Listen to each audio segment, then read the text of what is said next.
you're fucking smoking weed. You're fucking. I I can't be around you. I'm above the influence. And now back to your regularly scheduled program. Now tuning in to the Awkward Thinking Podcast. Welcome back to the Awkward Thinking Podcast. I'm your boy Nas, aka Steve.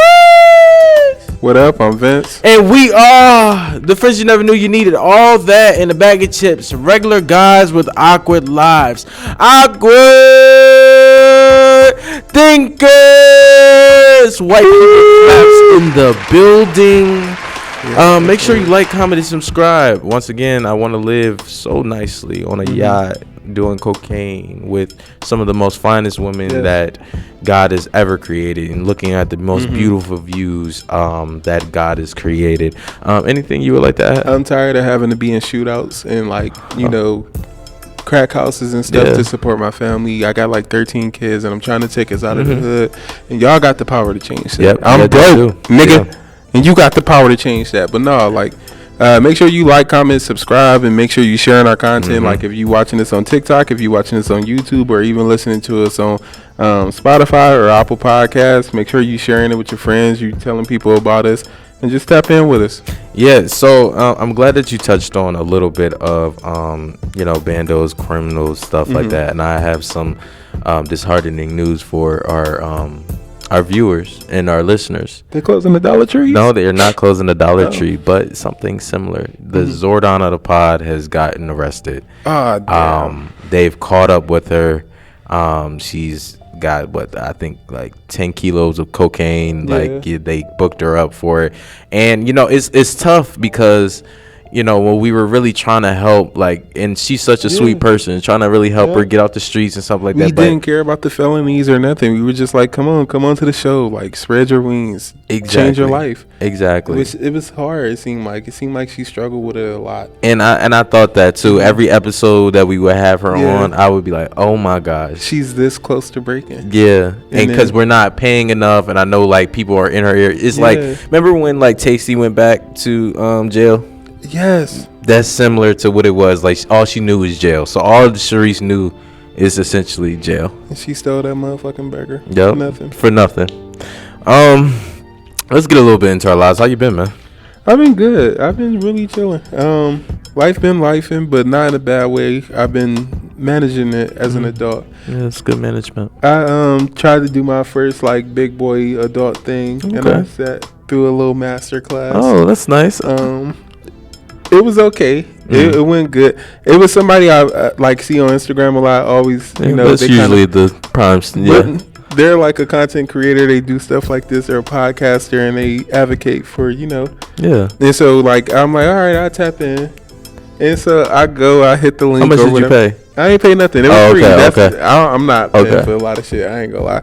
I'm too cheap to be paying for shit. But I tap in. I sit on the little webinar, and I'm in there. I'm listening. And it reminded me of absentee father. It was just that kept coming back. Yeah, it was just all right, where we going with this conversation? And then niggas got around to you ain't gonna be able to get it nowhere else, but I got it right here for you for the low and for and it was just nigga, what is it that you're trying to sell to me? So my thing is with people who have master classes is I really be thinking they're con artists. Yeah, you know what I mean? Because I've been a victim of a master class, and I paid I think $90, and this is when. Ooh, what the fuck? Yeah. What master class was you? It was a prominent. I'm not gonna say his name because I don't know if I'm gonna ever meet him in life and then need him. So I'm gonna be PC about it. But this guy, he was big Instagram guy, this and that, big podcaster, stuff like that. And we were just starting out, and I'm trying to figure out, all right, what is? I already knew the basis. I went to school for the shit, so I knew the basis of it. But I didn't know the IPNs, shit, so we can own our shit necessarily. So I'm thinking that's what I'm going to learn out of this $90. No, what I got was literally what I could research. Yeah, right, front and back, and I think people who indulge in master classes is it's lazy. It's lazy work to a certain degree because it's so easy to research it on your own. I was gonna ask us as the audience or as the person presenting, which is it lazy on whose part? I think it's the buyer. Yeah. You know what I mean? And I think it's like once you like even with real estate classes, it's like these are things you can read up on. These are things like you don't have to pay. I mean, it's easier. Yeah. And it's like you're paying for a cheat sheet essentially. Well, I think it depends because I was going to say that too. I think if you can dumb it down in a way that I can understand it and you can explain it, like if a motherfucker, I'm not the best with finances, but if you can explain some shit and break it down to me where I can understand it, yeah, I'm not gonna pay $90 for it though. I don't know. Yeah, I was really into that. You know, we gotta. That was that pandemic. Yeah, money. it was that pandemic money. Was it pandemic? I think it was. I don't think it was. That was that pandemic. PUA. Was it? No, I think I was like scraping the last little bit of the barrel of that one. But I don't know. Yeah, but it was a waste of my fucking time. It was a waste of my fucking money. Well, go ahead. I was gonna say, did it change the way that you looked at dude? Yeah, I like anybody. I don't understand any entrepreneur. Yeah, like I think the entrepreneurial wave is dying out too. I think it's when you're not like when you're not genuine with it. Like sell what you sell. Like if you sell clothes and shit, I know that that's what you're trying to market to. It's when you use other things. Like if I'm telling you. If I'm doing shit for domestic violence, but I'm not really doing it for the domestic violence, I just need that. That's my angle. That's my work way. That's what I got clout off of. Yeah, and so that be the difference. It's like if you go sell the shit to me, let me know what you trying to sell to me, and let me know what it is exactly. Yeah, but don't try to like. When you going through the mall and the nigga who working at the shoe stand, this is my business, I'm just trying to grow it, this and that. Yeah. And you go to the next mall and it's the same nigga saying the same thing and it's a white man owning that shit.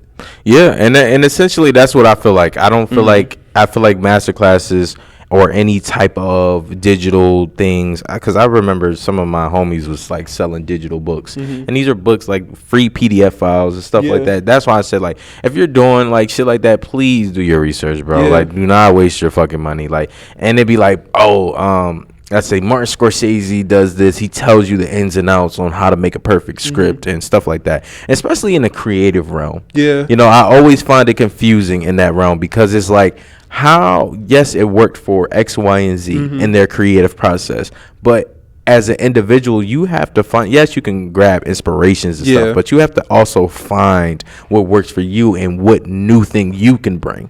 I feel like it's once you open up the door for that, you got to kind of close that door right behind you. Yeah. Not saying nobody else can come through, but if I'm known for making this kind of content or this, it's like once you start doing this copying at that point, it's not even original, and you doing a disservice to yourself, damn near. Yeah. I feel like the only successful master classes or only digital like selling part that people are selling is OnlyFans. Actually, that shit is becoming a scam. Just a little bit. I'm not gonna go too deep into it because I know we got more to go, but I paid for some OnlyFans one time. That you down bad. It was. I'm gonna say who it was because I'm really like mad. Well, they got an OnlyFans, so it's not like they hiding their content. They are, because I gotta pay for the content that I'm. But it still is. If I'm promoting, I'm saying, "Oh, come check me out." But yeah, like that's like I want to see some shit that's OnlyFans. Yeah. Like some shit that I'm like, yo, this is worth whatever, $10, whatever dollars. I just supported you.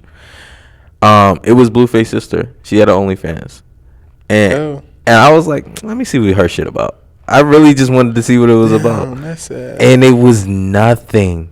It was not. It was like something you can post in a Finsta or close friends. Like, this is bullshit. Show me some titties. Well, some shit makes sense. Then that's a smart move for her on her part. Of course, yeah. It's like, motherfuckers go come to see this, and all it take is $110. All I need is $110. And she scammed the fuck out of me. Yeah, that's nice as fuck though. That was smart. That was a smart ass move. But yeah, all that shit. Like when we talking about all this shit though, it reminded me because I took a trip before I went to Philly. We took our friend trip and shit, and I was Tyler called me for a gig down in Atlanta, and we were down there. We were working, and it was a person, and I guess they were of stature. Yeah, you know what I mean. And he was like, "You don't know this person? You don't know this guy? You don't know?" And I'm like, no, like, you know, this and this and this and that. And then he told me all his accolades. So in my mind, it like is a switch happened. You know, now I don't look at you as just, you know, it's an everyday person. Now I look at you as like, you have something that could change my fucking life right now. You are like my lottery ticket. You are my golden egg. And I look at shit like that because it's like, you know, sometimes in your mind is like when you're on social media and you're on these things, you think, oh, well, you know, these are the right moments. You have to talk to these people. You have to do this. You have to go out in these settings. And it's essentially not, you know what I mean? And I had to check myself even before I spoke to this person. And I said, if I'm not genuinely going up to this person with like pure intentions, it's no need for me to talk to you. Yeah. And it really was like it was really a lot of growth right there. Because I really feel like networking is bullshit. Like, you're targeting a person, because you have something I want. And I think I can either do it better or get more ahead of you. You know, it's bullshit essentially. That's just my views on it. I think it's a tricky game because it's like you got good intentions because it's what we taught. We taught to go out and, you know, make those connections and shit. But it's also, you know, you got intentions behind it. So it's like, I'm not doing this because I'm not connecting with you because I want to know you. I'm connecting with you to build those later not roadblocks, but shit for me in my future for later on. And so it is a little disingenuous, but it's also like, this is the game. Like, this is how the game is set up. So it's like, when you play Monopoly and you know, okay, I need to sell these houses, you know that motherfucker still, you gonna have to come across his railroads at some point. Does that make sense? No, I'm just agreeing because I feel like it's the right thing to do. Because it's like, it's how the game work. And even though it's a little weird, it's a little disingenuous. I think if you come in with the intentions of, I'm just going to use this person. Like, I'm just going to try to be nice to this person and see what I can get out of them. Then, But if you come in it with intentions of, I want to work with this person. Yeah. And I'm willing to not do anything, but willing to just pull my part, pull my weight and work with that person. Cool. That makes more sense. And that's what I want to, like, you know, just talk about just a little bit on that part. It's just like, if I'm in an unprofessional setting doing unprofessional things, please do not come up to me to talk to me about professional shit. Yeah. I don't want to talk about the podcast right now. I have a bottle of Casamigos in my hand. I'm ready to get lit. I'm ready to yell, recite music. I don't want to talk about a next collab. And I know sometimes like that can create, you know, like but like I'm outside right now. This is my leisure time. So that's probably what they are thinking. Like, I just wanted to be here, you know, just chill with my homies and grab a drink or whatever. I don't really want to talk about what I do. Yeah, you know, right now. So I think it's a two-way street when it comes to shit like that. You know, people I never really hear talk about their job, because I feel like certain people, doctors talk about their jobs a lot. Fucking fast food workers, they talk about their jobs a lot. They don't talk about their job a lot. They talk about, like, you ain't never met a motherfucker that work at Wendy's. This motherfucker never on the clock and coming in late as fuck. Smoking cigarettes and shit. So they always complaining about their job. I want to know about the people who work the odd jobs that don't ever have nothing to say. You perform abortions. Yeah. What is it? What's going through your head? Like, what's your day-to-day job like? I feel like that's just it's a killer, a licensed killer. It is. It's a hitman. Not a hitman. It's a hitman. It's targeted babies, unborn babies. Do you know, to be a hitman in that kind of field, and you how can you miss? Yeah, literally. He's like, what's that one character Will Smith played in Suicide Squad? Deadshot, something like that. Yeah, it's basically Deadshot. I want to know how, like, because I went on Indeed. I didn't see a job for an abortionist. Yeah. Okay. And so it's like, how do you apply for those kind of jobs? Because do you go to school for that? Like, do you go to school to abort? Can you imagine the motherfucking, your first day?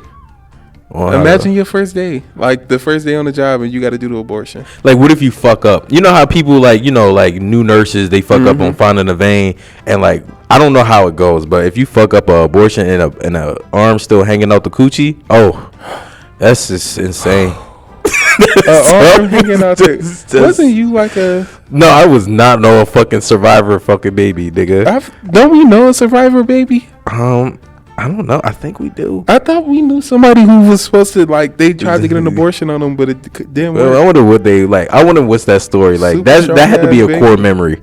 Like nigga, I was in the womb. Shit started racking up. Some shit like that. That had to be like literally a core memory for you to remember. I survived the abortion. Yes. We need more preemie. It was whatever. I'm going off. I'm not gonna say what I was gonna say. How do you go home as a veterinarian or whatever? How do you go home after putting down 10 dogs today? I feel like I can do that. That's more easy. That's easier than an abortion person, because that, I feel like with a dog you can't communicate to me. With an animal, cat, you can't communicate to me. Yeah, like it's like but that's like humans putting like human feelings onto something. You know what I mean? Like, you know how we invest into like a cartoon character or whatever like that. No, because those are not. That's not the same thing. A dog is part of your family. A dog is a living being. So a dog is not like this is my favorite fucking cigarette or my favorite ashtray or some shit. A dog is part of your family. People consider them to be their kids at some point. And so it's like, and dogs have emotional intelligence. So like, you can connect with a dog, you can connect with a cat or whatever. If you go missing, a dog know you go missing, he go fucking cry for you until you come back for the most part. And so like, I can't sit here and say like, oh no, the dog. I completely can put down dogs versus like, you gotta think like, granted, with shit like abortion or anything like that, even though, because I'm using that example because that's the job that you described, but that is like, I don't know, it's just like, I'd rather put down animals than see some like teenager crying, going through it, or like that shit probably like fucks. That's the part that probably fucks with you. Like, yo, I gotta see this couple or this person or even this girl that got raped or something like that, and I have to kill life essentially, either for the greater good of that person or because somebody didn't want this child. So I feel like that will fuck me up more. You know what will fuck me up? If I keep seeing the same person. It's like, what are you doing?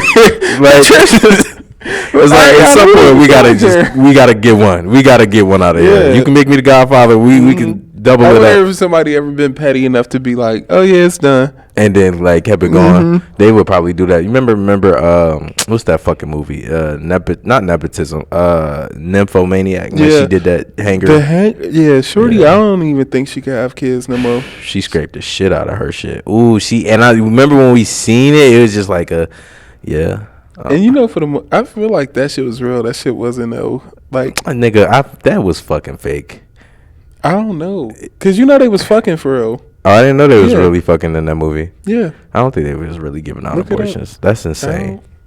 That would be fucking insane if that would happen. And you know what else? An odd job that I was thinking about, them sewer niggas. Yeah. Like, how do you eat lunch after that? Ooh. Like, I can't, like, I wouldn't think my hands are clean. I wouldn't think I'm clean. Like, you would literally, I'm gonna keep it a band. Sometimes, you come from work. Sometimes I skip a shower. You know what I mean? Boom, I go to sleep. I thought you was about to say, like, you be having shit on your hands. Oh, no.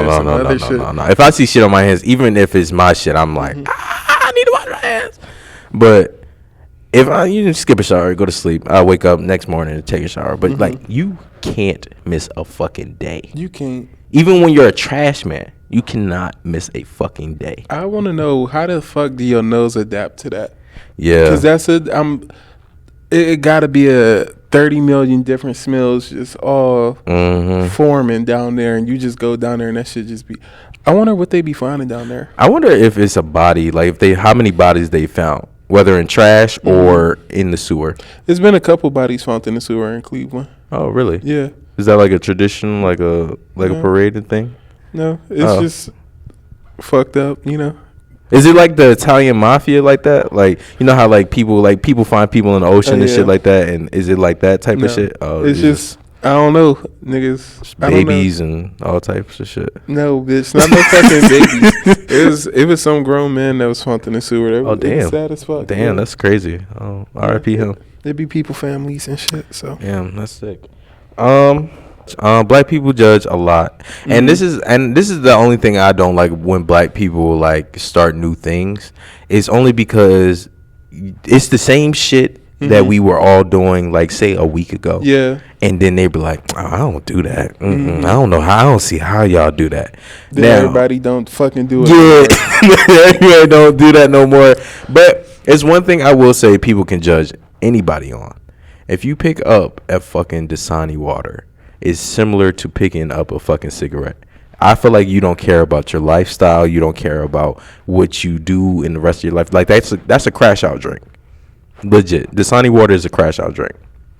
No, nigga, Ice Mountain is a crash out drink. Ice Mountain. I just had this conversation with somebody. Dasani is so gross, bro. I swear to God. I could drink Dasani. Dasani is like flat sparkling water. I can drink Dasani. I can't drink Ice Mountain. That shit, Ice Mountain can be cold as fuck. I can't drink Ice Mountain. I can drink Dasani. Yeah, Ice Mountain is gross as fuck. I will say that. Yeah, Ice Mountain, that's a crash out drink. But no, Dasani is a crash out fucking drink, bro. If you pull out a Dasani, you damn near you might as well light a cigarette. Bro, chill. That's the only thing voucher for Dasani. Because you just had one. That's why what made me think about it. I was like, you had a bottle of Dasani on the side. And it was good as fuck. I was able to finish it. I drunk the shit. It was room temperature and everything. Because I feel like Dasani water wants to be pop. No. But it tastes like pop. It tastes like soda. Like, it tastes like soda with water. Like, the ice is just melted on that bitch. No. That's literally. I don't get that taste from there. That it's funny how, like, water tastes different to everybody, though. Yeah. And I don't know. I think should we, like, because I feel like with judging people, though, circling back, though, I feel like should we judge people more to the state that we're in? I think that's what it is. It's like we're judging people from where we are at. Like with the like you said, picking up a cigarette. Like if I see somebody pick up certain shit, bro, it's like with Coke. If I see you doing Coke right now, I'm going to judge you. I'm not. That's some shit. I'm going to be like, yo, what the fuck? But maybe in a few years when I'm rich I'm around that shit and motherfuckers is just doing that shit every weekend, I might be like, oh, that's normal. That's just his thing. Because that's what we do. Like, as kids, we were fucking lames as kids. Yeah. Oh, you're fucking smoking weed. You're fucking. I can't be around you. I'm above the influence. And now everybody's smoking weed, hookah, having a ball. You know what I mean? The same with alcohol. And I feel like it's a certain level of life you do. Some people, never will do coke. You know what I mean? Even if you're at the highest peak of richness or whatever the case is. Or I was gonna say, I also think we get our, like, the way that we view things, our perspective and what's wrong, what's right, we get that from our parents. And it like certain shit that we are taught is just taught to us, and we judge people based off of a preference somebody else didn't like. Yeah. So like even motherfuckers not liking short niggas. Yeah. That being the thing. That's the thing because of social media for the most part. And it's not true. It's such a figment of people's imagination. I swear. That's something that somebody said, and because somebody else said, like, I don't want that, somebody else picked that up and was like, oh, somebody don't want this, I kind of don't want it either because the way somebody else look at it. Then it keep going. So even with a parent, when you outside and you see somebody doing something, no, you don't do that. That's not something we do. And then you pick that up and internalize that. Then when you get older, you telling your kids you don't do it, and you don't realize why. Your mama just didn't like people outside barefoot. Yeah, and that's what. But my mom, it's so crazy because my mom doesn't like. It's a lot of things that I'm like. It took me a while to do. Number one, I still try not to do it. Like the pajama pants shit, like going places like with pajama pants. Yeah. And my mom was like, "That's some white people shit. You don't do that shit. You see that fucking bonnet? You don't go outside with that shit." And then when I started going outside with a do rag and she would call me like, "Why the fuck is you outside like that?" Or even with tattoos. Like that was a big. That's why still to this day I have the haunting voice of my mom in the back of my head, like, oh, you don't get tattoos because of this. I don't have tattoos. Your grandmother doesn't have tattoos. Your uncle doesn't have tattoos. What do you need a tattoo for? And do you want to be easily identified?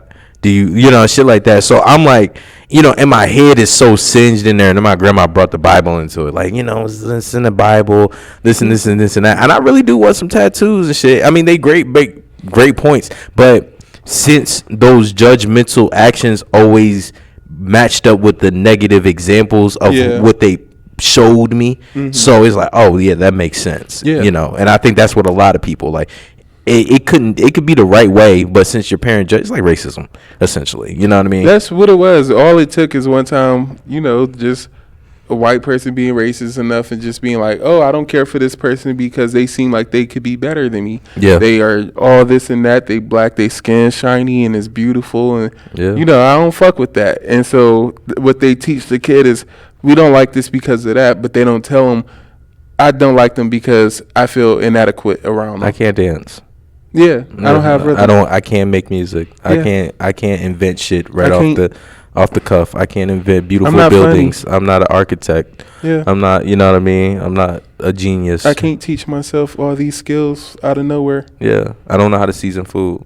Ooh. Yeah. That's a Yeah. But them people down in New Orleans, New Orleans, baby. they do be seasoning some food though. I do I give kind of them want to that. go down there. That'd be I a do nice too. little trip. But I'm scared of the voodoo. I gotta finish this diet. Mm. We'll save that. I'll save that for later. See, you guys, we're giving you just enough, not a lot, just enough. I went to go see Inside Out 2. Okay. And if you've seen it, you know what the fuck I'm talking about. I have, like, the first Inside Out. Yeah. Really beautiful. Really, I feel like with the movie, it's really eye-opening in a lot of ways because it's crazy how they talk about these very serious ass topics, but make them seem so normal and just so like this is what it is. And like I think tagging on the emotions as characters was very great too because it gives like this whole personality is this whole character or whatever, and that's also beautiful. And I don't know, man. Watching it this time around, it was good. It was good, nigga. It was like, it was just. I was worried because she done got older. I'm like, I hope they don't take the story somewhere it don't need to go. I'm like, I'm trying to, get my second healing for this one. And so like, they this one focused more so on anxiety and shit, which was really good because I think that's something a lot of us deal with. Regardless of age and regardless of like gender or whatever, a lot of us deal with anxiety. Yeah. And so like the way they introduce it, she going through puberty, anxiety, they come in and they like, oh, with all the old emotions, you need to go. So they kick out literally all the old emotions, and the new emotions is like guilt, anxiety, shame and shit. And like they introduce dark secrets and everything, and it's nice, but they like exploring how to kind of deal with anxiety because everybody's trying to make Riley the best version of herself. And anxiety is like, well, let me get all these things out the way. This can happen, so I need to worry about that. I got to worry about this because this can happen. And it made me kind of look at my life too, because I do that a lot. I'd be like, all these things can go wrong. Let me prepare for them. And it's like that causes so much extra strength and attention that you don't realize you got to give. And then there was a part where it was like Joy is sitting there and she's like, is this what happens like as you get older? And that's when motherfuckers get touched in the movie. It's like, is this what happened? You just have less joy? And it was like, bitch, start reading my life. And because it was like so many of us I know felt that because we were so happy as kids and life be lifing now. And so it's like, shit, nigga, do we lose our joy as adults? And that really just stuck with me. So as a person that hasn't seen the film, I have like so many questions because in the first movie, it's regular emotions you have as a kid, Yeah. But who's to say that these emotions can't happen that early as well? You know what I mean? Like as in like the anxiety. You know what I mean? The depression. And I understand these are things where you recognize maybe when you're 12 or something like that. But who's to say that these didn't happen at these times? We just didn't know how necessarily to assess those necessary emotions type shit like that. I mean, that could be true because, like I said, just even as a kid, I remember way before puberty, I was having anxiety. Like, niggas lived in a very stressful situation. So I think it also just depends on your situation. From, like, the movie aspect, even from the first movie, the only major change Riley ever had to go through or the major disturbance in her life was moving from her city to a whole different city. Yeah. That was the only major change for her. And so I feel like for her character at least, it made sense for her to develop those things once other changes, because those emotions didn't come in for her at least until puberty. Until it was like, oh, now I have to go meet other people, and now I'm kind of growing up a little bit more. So yeah, because I mean, it's so many, because there's so much aspects to it, you know what I mean? And you said, you know, it didn't go off script, it didn't, you know, it just didn't reach a point where you was like, oh, this is too much, or pushing an agenda. Yeah, because a lot of people tried to say, like, before the movie, we saw like a little clip of her, you know, idolizing a girl, and a lot of people thought it was going to be her being gay, or about her coming out and trying to talk to her parents about that. Yeah, and people didn't want that. And you know, it's Pride Month. All respect. Shout out to the gays. Yeah, shout out to the gays. But I do understand, like, I think it was very good that they just focused on the emotions of a person. Yeah, like, and that's true, because that, and I like how you put that, because it's just like, that's essentially what the fuck we all are. Yeah, you know what I mean? We are people, whether, you know, you choose a certain, you know, a pathway, we all still have the same amount of emotions. You know what I mean? It's like that one saying, it's like, oh, we all bleed shit the same, yada, yada. Wasn't you saying something about a period? I did, like, early on, like, we was in the house and we were talking about it, essentially, because we plan for you guys to listen to the shit. Even though it doesn't sound like it, we do it. But no, essentially that's what it was. And because I thought, all right, cater to, you know, the girl's emotions. Like, what, as a little girl watching this and going through puberty, and I'm having hormonal changes, I'm embarrassed because, like, some girls might be a little bit more developed than me, or you know, just certain things that I would be like, all right, this would make sense because you are inside of a girl's mind. Now, if it was Inside Out too, which I thought when I first seen the poster, I'm like, they might do more than one kid. You know what I mean? And then they're most like kind of like feed off of, like, this is a boy's perspective, this is a girl's perspective, you know what I mean, going through these changes. But I feel like, you know, a lot of the times, and it's good that, you know, the girls do have that, but sometimes, like, what about the guys sometimes, you know, in this, when we talk about emotions, you know, because I feel like what would be our emotions in those, what would you highlight if the main character was switched? I feel like boys, one of ours, like, one of a character that would show up for us is pressure. Like, we all have pressure, but I think as men we have a different kind of pressure on us, because there's different expectations for us. There's the expectation that because I saw somebody else, they said something like, watching a movie when they were trying to deal with anxiety, like, oh, all the moms were tuned in trying to understand, like, what's the cure for anxiety, or what's this. And sometimes I feel like like you said, we get left out of those conversations of as if only women are concerned with these things, only women concerned with emotions, only women are concerned with having anxiety or being able to deal with their kids or whatever. And it's like, us as men too, we go through so much.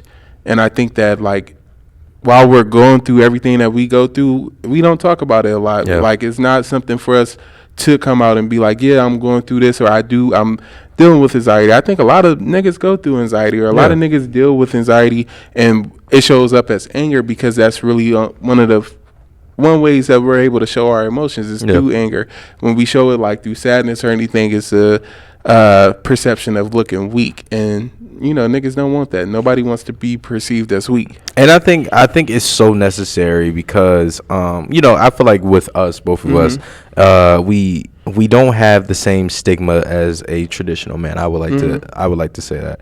And the reason why I'm thinking about it, and the fear that I had growing up becoming a man, and I'm like, oh, I don't know how to work on cars. Like, you know, you see the man, you know, working on cars. Oh, I don't know how to hunt. I don't know how to, you know, do this. I don't know how to do that. How am I ever going to be a man? You know what I mean? And I think it's time to show, and I think the more palatable way to show, like, people is through cartoons. You know what I mean? So I think it is time to show different men going through these types of things, and not showing non-traditional men in certain things. I don't think, I know we always get the quirky heroic kid, enough of that. You know, I think we need something else to showcase there are different men in this world. Facts. I think that it's important to, like, instead of always highlighting the heroic person, because it's always this fit skinny nigga or built and like very handsome. It's nice to show people who are just like,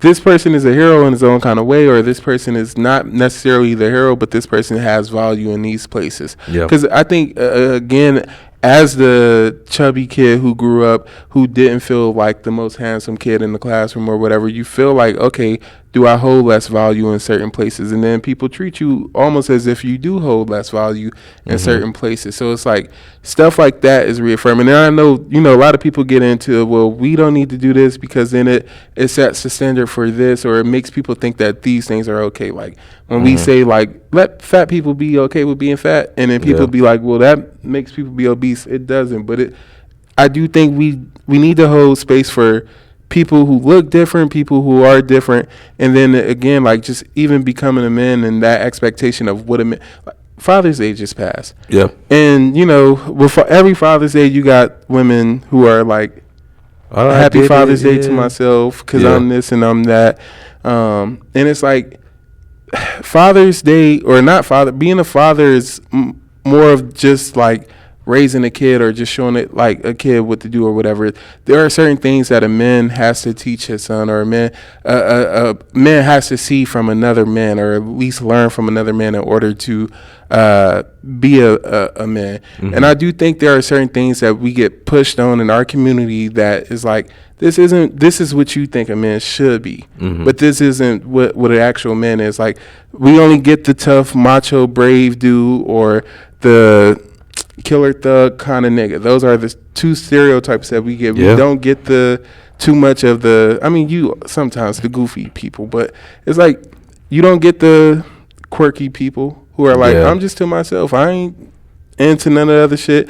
No, I don't got 50 million hoes, but I'm still living my life and I'm still having fun or whatever. And I think stories like that, or at least people, that needs to be brought more to attention, because in a lot of ways, when we show those two different stereotypes, we make niggas feel like they either have to be a savior, and then you develop a savior complex, which then puts pressure on you as a man, and you feel like you got to take everybody else's problems on. And then on the other hand of that, you create a hyper masculine man who feels like, I have to push out my masculinity, and I have to do it in the negative ways. I have to be aggressive. I have to be overly sexual. I have to be overly tough, whatever else you want to call it. I got to do all these things, and it leaves no space for a man to be able to have like care and stuff within his heart. Exactly. And I think you know, just wrapping all this shit up, but it's just like, I think that's the most important, like you touched on, like everything example. And I think that when we do become these things, and whoever's listening, whether you have a son, a nephew, a cousin that's going through something, I think it's good to tell them that, you know, you can be a man in any facet. You can show up in any way, shape, or form. And even with the children that are fatherless growing up, you know what I mean? It's time for, if your uncle listening, or if anybody else, like, be that person so they can see. You know what I mean? I always tell people I relied on TV. You know what I mean? And I was watching Will Smith on Fresh Prince and navigating how, or Martin, how to be a little funny, charismatic, and you know, these are men I seen, and I'm like, well, they got the girls, well, they, you know, people love them, so they're doing something right, you know. So I think being present, whether it's a biological, is that thing? Yeah. Whether or not being biologically, there we go. Related or not. I also think, like, even as men, like, we have to be positive examples, not just showing up or just being there, but just actually showing and encouraging people, encouraging the next generation. Like, you can do these things, you can be this kind of person, and you don't have to put on this bravado. Because if you peep, I don't know if you noticed, but I noticed that men, like the niggas who was on the corner and was like, oh, I'm this and that, them niggas is working at McDonald's and shit. Not knocking them, but you like 46. I'm gonna knock them. You 46 and you used to be this nigga and you portrayed this life, and like a lot of times them niggas don't like that no more. They change around. It's like, I got to get my shit together. Yeah. But if only somebody had told you that earlier before telling you, like, yeah, go be this young street nigga, or go be this and that. Well, you know, it's always about that time where we leave you with a positive message to get through the week. Vince, what is your positive message to get through the week?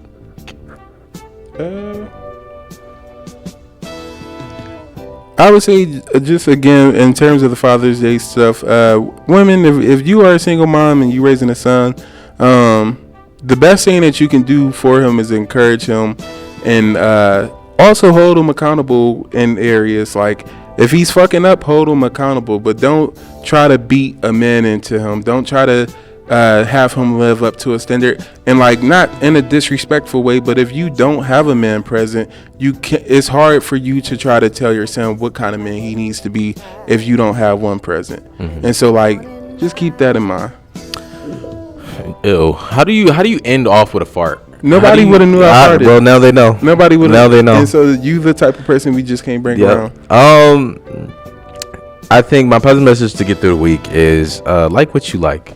You know, I know that a lot of the times we get bullied for the things that we like, and it becomes an insecurity.